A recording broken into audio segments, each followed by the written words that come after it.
Hello everyone. Complexometric titration part 3 में आज हम लोग डिस्कस करने वाले हैं classification of complexometric titration. So first of all, what is the complexometric titration? Complexometric titration is a type of volumetric analysis. A colored complex formed between the metal and the ligands. Complexometric titration में metal और ligands के बीच metal atom ion और ligands के बीच coloured complex का formation होता है। जो ligand होता है उसका यूज करते हैं हम लोग कॉम्प्लेक्सेशन के लिए, और इंडिकेटर जो होता है it is use to indicate the end point of the titration. So indicator is use to indicate the end point of the titration. Metal और लीगेंड एक दूसरे से जुड़ के मेटल लीगेंड कॉम्प्लेक्स बनाते हैं। सो classification of complexometric titration. Complexometric titration को 4 categories में क्लासिफाई करा गया है: direct titration method, back titration method, replacement titration method and alkalimetric titration of metals. So first is the direct titration method. Direct titration method वो method होता है जिसमें हम लोग simple solution of metal ion को लेके और डायरेक्टली टाइट्रेशन परफॉर्म करते हैं डाई सोडियम ईडीटीए से। जो डाई सोडियम ईडीटीए होता है उसका फुल फॉर्म होता है ईडीटीए का इथिलीन डाई अमाइन टेट्राएसिटिक एसिड। ये याद रखना है। डायरेक्ट टाइट्रेशन मेथड में ये बहुत इंपॉर्टेंट है कि जो मेटल ईडीटीए कॉम्प्लेक्स जनरेट हो वो जरूर से जरूर मोर स्टेबल हो मेटल इंडिकेटर कॉम्प्लेक्स से, बफर्ड मीडियम के अंदर। Already written here, metal EDTA complex must be more stable than the metal indicator complex in the buffered medium. The compound to be determine is water soluble. जो भी compound का determination कर रहे हैं वो water में सॉल्युबल होना चाहिए। जो रिएक्शन होता है ईडीटीए के बीच और मेटल के बीच वो बहुत रैपिड होना चाहिए, बहुत फास्ट होना चाहिए। The reaction between the metal and the metal EDTA must be rapid. If the reaction is slow it must be catalysed. अगर रिएक्शन स्लो हो रहा है ईडीटीए जिससे हम टाइट्रेट कर रहे हैं मेटल आयन को, अगर उसके बीच में आपस में रिएक्शन स्लो होगा तो रिएक्शन कैटलाइज हो सकता है। Metal ion should not be precipitated at the pH of the titration. ये बहुत जरूरी है कि जो मेटल आयन है वो प्रेसिपिटेट ना हो जिस पीएच पे टाइट्रेशन परफॉर्म करा जा रहा है उस पीएच पे। अगर मेटल आयन प्रेसिपिटेट होता है मेटल हाइड्रोक्साइड के फॉर्म में तो हम लोग ऑक्सिलरी रिएजेंट यूज करते हैं। ऑक्सिलरी रिएजेंट वो रिएजेंट होते हैं जो कि प्रिवेंट करते हैं प्रेसिपिटेशन को मेटल आयन के। तो हमें याद रखना चाहिए कि ये बहुत जरूरी है कि metal ion should not be precipitated at the pH of the titration. If metal ion is precipitated at the in a form of metal hydroxide, auxiliary reagents must be added to prevent the precipitation of metal ion. Direct titration method में हम लोग direct determine कर सकते हैं water की hardness को। Water के अंदर हार्डनेस जो होता है वो कैल्शियम और मैग्नीशियम आयन के प्रेजेंस के कारण होता है। कैल्शियम और मैग्नीशियम आयन के साल्ट जो प्रेजेंट होते हैं उनके कारण वाटर की हार्डनेस होती है। अगर हम इस कैल्शियम और मैग्नीशियम को ईडीटीए से टाइट्रेट करेंगे तो ईडीटीए मोर सेंसिटिव होता है कैल्शियम से रिएक्शन के लिए कंपैरेटिवली मैग्नीशियम के। तो लिखा हुआ है EDTA form the complex with the calcium and magnesium ion. Calcium EDTA complex is a more stable than the magnesium EDTA complex. तो अगर calcium EDTA complex more stable है तो पहले वो ईडीटीए से कॉम्प्लेक्स जनरेट करेगा। ईडीटीए का मतलब होता है ethylene diamine tetra acetic acid. अभी मैं इसका स्ट्रक्चर भी शो करके क्लियर कर दूंगा आप लोगों को। At the pH 12 EDTA form the complex with the calcium ion only. बहुत इंपॉर्टेंट लाइन है। 12 pH पे जो EDTA होता है वो कैल्शियम के साथ ही कॉम्प्लेक्स जनरेट करता है। Total calcium ion and magnesium ion का डिटर्मिनेशन यदि करना है, how can determine the total calcium and magnesium ion? So the total calcium and magnesium determined by the titration with the EDTA at the pH 10 using the ammonia buffer and the EBT Eriochrome black tea indicator है as a indicator. Upon titration with the EDTA, calcium ion will be chelate first then the magnesium ion. तो ये हमें याद रखना है कि जो pH 10 होता है, जिसको हम अमोनिया बफर सोल्यूशन से इस ओवरऑल सोल्यूशन का पीएच जो है बेसिक साइड में शिफ्ट करते हैं, तो इस कंडीशन में पीएच 10 की कंडीशन में जो आपका ईडीटीए है वो कैल्शियम से चीलेट जनरेट करता है। It will react from the calcium ion only. It is a more sensitive for the to attach from the calcium ion. So upon titration with the EDTA, calcium ion will be chelate first, then the magnesium ion. For calcium ion only, अगर calcium ion को determine करना है केवल, तो direct titration with EDTA. EDTA से हम लोगों ने डायरेक्ट टाइट्रेशन कर दिया pH 12 पे यूजिंग. अब pH 12 मेंटेन करने के लिए हम लोग 8% NaOH सोल्यूशन का और म्यूरा ऑक्साइड इंडिकेटर का यूज करते हैं. अब इस NaOH 8% सोल्यूशन का यूज करने का दो पर्पज क्या होता है, इस पीएच पे क्या होता है, ये जो मैग्नीशियम आयन होता है ना, ये मैग्नीशियम हाइड्रोक्साइड बना लेता है. ओके, मैग्नीशियम हाइड्रोक्साइड बन जाएगा तो leaving the calcium ion which is titrated with the EDTA. जब कैल्शियम आयन इस सोल्यूशन में बचा हुआ होगा तो केवल ओनली कैल्शियम आयन को हम लोग आइडेंटिफाई कर पाएंगे. सो फॉर मैग्नीशियम आयन को डिटरमाइन करना है मैग्नीशियम 2+ आयन को, how can determine, total minus calcium ion is equal to magnesium ion. Second is the back titration. Addition of known excess of standard EDTA to the sample. Back titration में हम क्या करते हैं, जो हमें sample को identify करना है उसमें एक्सेस अमाउंट ऑफ EDTA को ऐड कर देते हैं. एक्सेस अमाउंट ऑफ EDTA को ऐड करने के बाद उस एक्सेस EDTA को टाइट्रेट करते हैं एक दूसरे स्टैंडर्ड सोल्यूशन से जो कि मेटल आयन का होता है. So the medium is buffered. Excess EDTA is titrated with the standard solution of another metal ion like a magnesium ion or the zinc 2+ ion. It is used in the following cases. ये जो back titration इन किन किन cases में use करते हैं हम इसको, ऐसे सब्सटेंस जो इनसॉल्युबल सब्सटेंसेस होते हैं जैसे barium sulphate, calcium oxalate, PbSO4, Mg3PO4 twice, ये यूजुअली सॉल्युबल होते हैं हॉट EDTA कंडीशन में, हॉट EDTA के अंदर. ऐसे सब्सटेंसेस के लिए हम लोग बैक टाइट्रेशन परफॉर्म करते हैं. The reaction between the metal ion and EDTA is slow, incomplete. जैसे मान लीजिए फेरिक आयन है, एल्यूमिनियम आयन है, थोरियम है, क्रोमियम है, इनका टाइट्रेशन परफॉर्म करना है. ये क्या होते हैं EDTA में slowly they are the soluble और इनसॉल्युबल फॉर्म में रहते हैं, तो इसके लिए हम लोग बैक टाइट्रेशन परफॉर्म करते हैं. The metal ion is precipitated at the pH suitable for the titration. जो भी मेटल आयन है वो प्रेसिपिटेट होता है उस pH पे जो टाइट्रेशन के लिए सुटेबल है. एल्यूमिनियम हाइड्रोक्साइड जैसे. Colour change at the end point. Colour change होता है फ्रॉम फ्री इंडिकेटर का एक अलग कलर होगा, मेटल इंडिकेटर कॉम्प्लेक्स का दूसरा कलर होगा. सो opposite that the direct titration. तो हमको याद रखना है कि बैक टाइट्रेशन डायरेक्ट टाइट्रेशन का जस्ट अपोजिट होता है. बैक टाइट्रेशन का प्रॉपर एग्जांपल देने से पहले मैं आप लोग को ये रिएक्शन एक्सप्लेन करना चाहूंगा. ये देखिए, ये जो स्ट्रक्चर है it is a EDTA, die sodium. यहाँ 2 सोडियम दिया हुआ है, डाई सोडियम EDTA. EDTA का मतलब होता है इथिलीन. ये देखिए एक मॉलिक्यूल है, इथिलीन का मॉलिक्यूल है. डाई अमाइन, 2 अमाइनो ग्रुप जुड़े हुए हैं, और ये mono di tri tetra tetra acetic acid जुड़े हुए हैं. अब एसिटिक एसिड में दो जो ये हाइड्रोजन है ये तो सोडियम से रिप्लेस्ड है, ये सोडियम आयन है. यहाँ पे देख रहे हैं, यहाँ पे सोडियम है, इधर is already attach from sodium here. तो इसे हम बोलते हैं it's a die sodium EDTA. अब यदि मान लीजिए कि ये 2 आयोनिक है, सोडियम को हम लोग we are not showing in a molecular formula, we will not represent the sodium here. So 2 minus charge is placed here. यहाँ ऊपर देखिए, यहाँ पे 2 माइनस चार्ज मैंने प्लेस कर दिया. सोडियम को हटाया तो ये 2 माइनस चार्ज यहाँ पे दिखा दिया मैंने.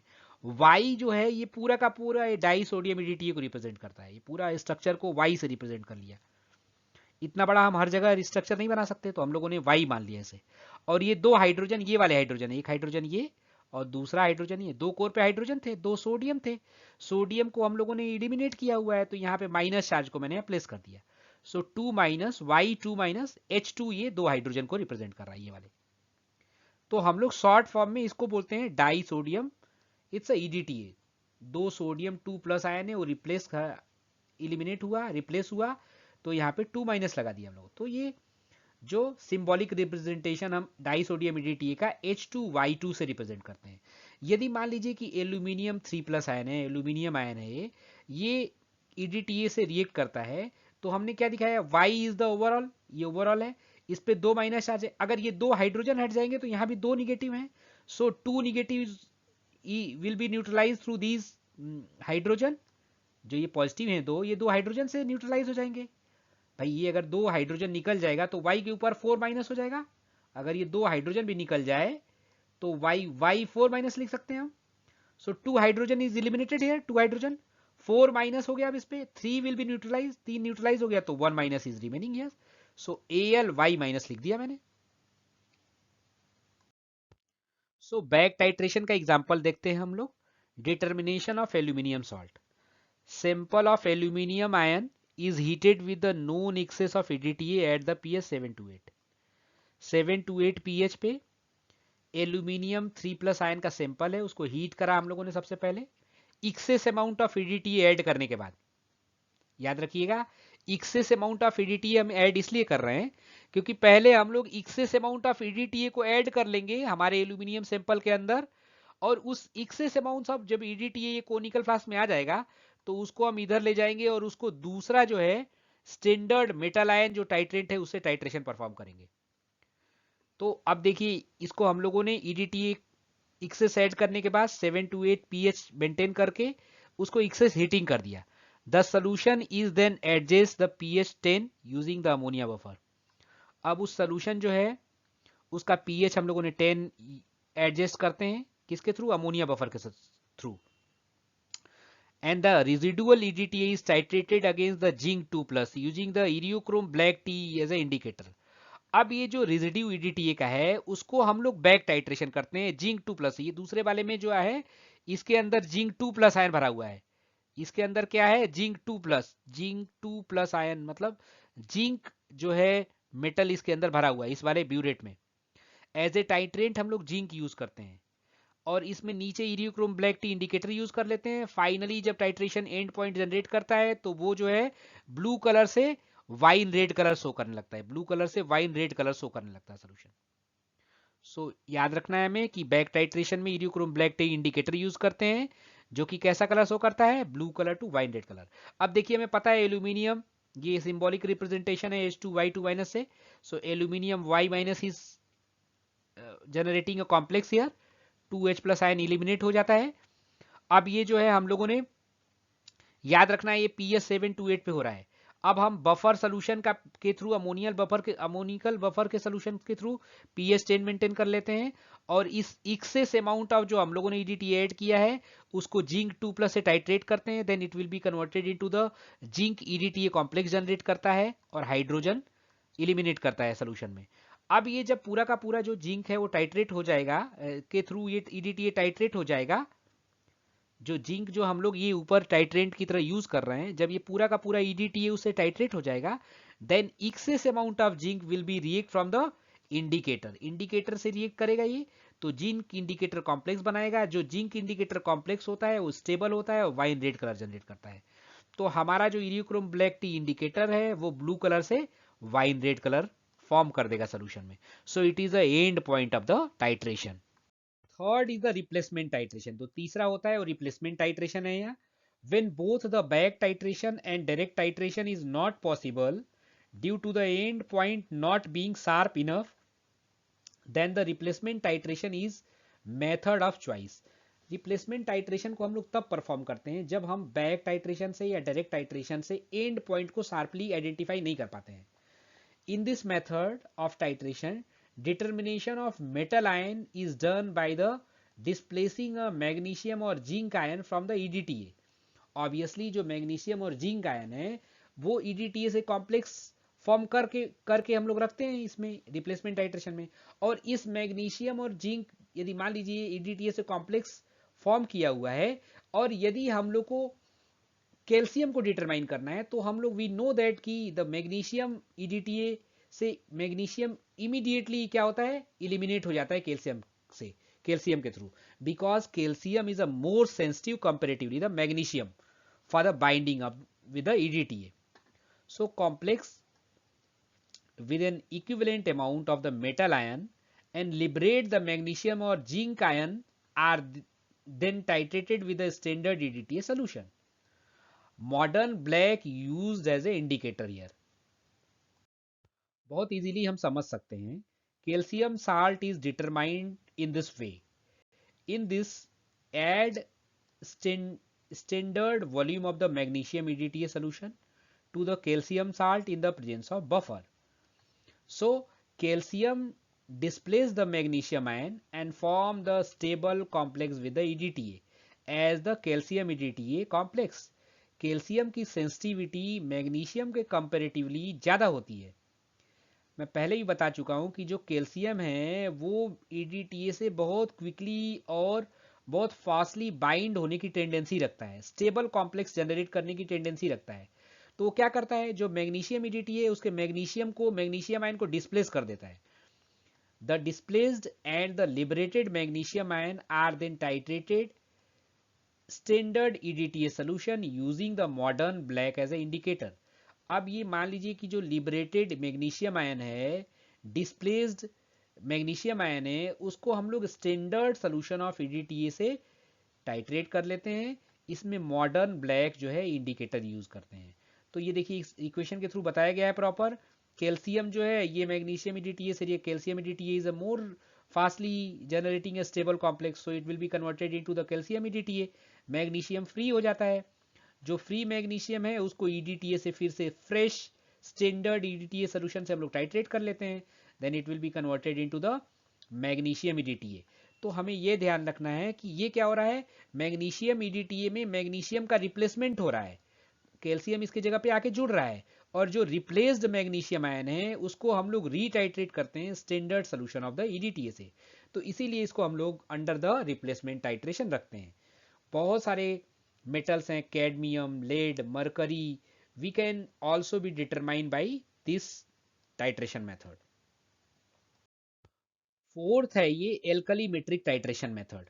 एल्कलीमेट्रिक टाइट्रेशन मेथड क्या होता है, मेटल EDTA कॉम्प्लेक्स formation reaction explain that the proton are liberated from the disodium EDTA leading to formation of acid. obviously मान लीजिए मेटल है, ये हम लोगों ने EDTA का इथिलीन डाइअमाइन टेट्राएसिटिक एसिड, मतलब 4 हाइड्रोजन हो जाएंगे यहाँ पे. इसका मैंने फार्मूला लिख दिया है यहाँ पे, सिंबॉलिक रिप्रेजेंटेशन. अब यदि मान लीजिए कि मेटल इस EDTA से रिएक्शन करके मेटल EDTA कॉम्प्लेक्स बना रहा है, तो ये हाइड्रोजन तो लिबरेट हो रहा है, सोल्यूशन में निकल रहा है H+ आयन, मतलब सोल्यूशन जो है कैसा हो रहा है, एसिडिक हो रहा है. So this acidic situation are we can determine through the alkali. अगर मान लीजिए हम लोग इसको एल्कली से इस सोल्यूशन को टाइट्रेट कर दें किसी एल्कली सब्सटेंस से, तो थ्रू द हाइड्रोजन के डिटर्मिनेशन के थ्रू हम लोग क्या कर सकते हैं, we can determine the actual concentration of metal EDTA complex. So it is a alkalimetric type of that, it will be possible through the alkalimetric type of the titration. बहुत easy है. जो metal है वो EDTA से complex जन के metal complex बनाता है, मेटल EDTA कॉम्प्लेक्स. तो इसमें क्या होता है, सोल्यूशन में जो है H+ आयन जनरेट होते हैं, प्रोटॉन जनरेट होते हैं, एसिडिक सोल्यूशन फॉर्म होता है. अब इसको हम डिटरमाइन कैसे कर सकते हैं, एसिड को अगर हम लोग एल्कलाइन से टाइट्रेट करते हैं तो हम लोग इसके थ्रू भी we can determine the moles of H+ ion. On a basis of these concentration we can actually we can determine the concentration of metal EDTA complex. Thank you, thanks to all.